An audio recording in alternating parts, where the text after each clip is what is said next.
अहमदनगर जिल्ह्याच्या शेवगाव तालुक्यात शेअर मार्केटचा धंदा सध्या तेजीत चालू असल्याने अनेकांनी आपल्या जवळचे सोने नाणे विकून तसेच बँकेत ठेवलेले पैसे शेअर मार्केटमध्ये जास्त व्याजाच्या आमिषापोटी शेअर मार्केटमध्ये गुंतवले। शेवगाव तालुक्यातील लाडजळगाव येथील वैभव कोकाटे यांनी जास्त व्याजाचे आमिष दाखवल्याने शेवगाव तालुक्यातील अनेकांनी त्याच्या मार्फत शेअर मार्केटमध्ये पैसा गुंतवला, परंतु त्याने लोकांना त्याचा कुठलाही मोबदला परत न देता अचानक आपला बाडबिस्तरा गुंडाळून कुटुंबासह पळ काढलाय। मी लाडजळगाव भाऊसाहेब साईनाथ बर्डे आमच्या गावात वैभव कोकाटे हा ट्रेडिंग करीत होता।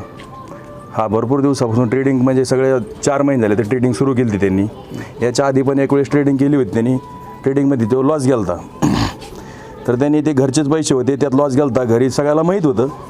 नंतर त्यांनी मोठी ट्रेडिंग सुरू केली, 1-2 वर्ष आधी त्यांनी केली होती, नंतर ही 2 वर्षानंतर ही ट्रेडिंग सुरू केली। ह्या ट्रेडिंगमध्ये त्यांनी टोटल गावच गुंफून घेतलं। गाव एवढं गुंफिलं की गावाचे आज कमीत कमी 30 कोटी रुपये आहेत। गाव आणि परिसरातले सगळ्याच लोकांचे आज जे गुंतलेत ते सगळे गोरगरीब लोक गुंतलेले आहेत। आणि गोरगरीब सर्वसामान्य ज्यांनी कुठं शेतीचे 10 रुपये उत्पादन झालेले, कापसाचं याचं त्याचं, हे सगळं पैसे इकडं वैभव कोकाटेकडे दिले। परत महिला वर्ग थोडेफार आपले बचत गटाचे याचे त्याचे पैसे सगळे जमा करून टोटल पैसे वैभव कोकाटेकडे टाकले। आणि त्यांनी ह्या 2-3 दिवसात मी लग्न झाल्यानंतर लोकांना देतो किंवा लग्न झाल्याच्या नंतर मी पैसे 10 तारखेला देतो, 2 तारखेला देतो, 5 तारखेला देतो। आणि 10 तारीख ही त्यांनी फिक्स टार्गेट केली होती। 10 तारखेला त्यांनी टोटल लोकाला गांडा देऊन पळून गेला। त्याच्यानंतर काय प्रतिक्रिया म्हटलं गावात प्रतिक्रिया म्हणजे आता फार गावात सुतक पडल्यानेच झालं। मोठा डोंगर ढासाळा गावावर आमच्या।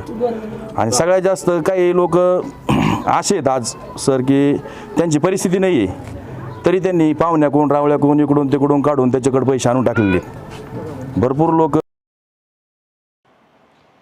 संतप्त झालेल्या गुंतवणूकदारांनी त्याच्या ऑफिसची आणि घराची मोडतोड केली आहे। सदर घोटाळा 30 कोटींच्या घरात जात असल्याची माहिती येथील गुंतवणूकदारांनी दिली आहे। मात्र पोलिसात याविषयी कोणीच तक्रार दाखल केली नसल्याची माहिती समोर येते, त्यामुळे या प्रकरणातील गुंतागुंत वाढली आहे। नाव काय म्हणलं? नाथा बाबुराव झांबरे, गाव लाडजळगाव। काय झालं नेमकी तिने शेअर मार्केटमध्ये आमचे पैसे गोरगरिबाचे लोकांनी कष्ट करून पैसे त्यांनी लुबाडले व महिन्याला 2-3 हप्ते लालच दाखवले लोकाला। पण नंतर तिने जास्त लोकांचा भरोसा बसल्यामुळे लोकांनी जवळजवळ 10-20 कोटीला तिने गाव लुबाडलं आणि पळून गेला। काय नाव होतं? ज्ञानेश्वर वैभव ज्ञानेश्वर कोकाटे। किती टक्के द्यायचं लोकांना सांगितलं त्यांनी? 10% लोकाला। बरं, आतापर्यंत असे किती लोकांना पैसे आले? 25% लोकांना पैसे आले फक्त।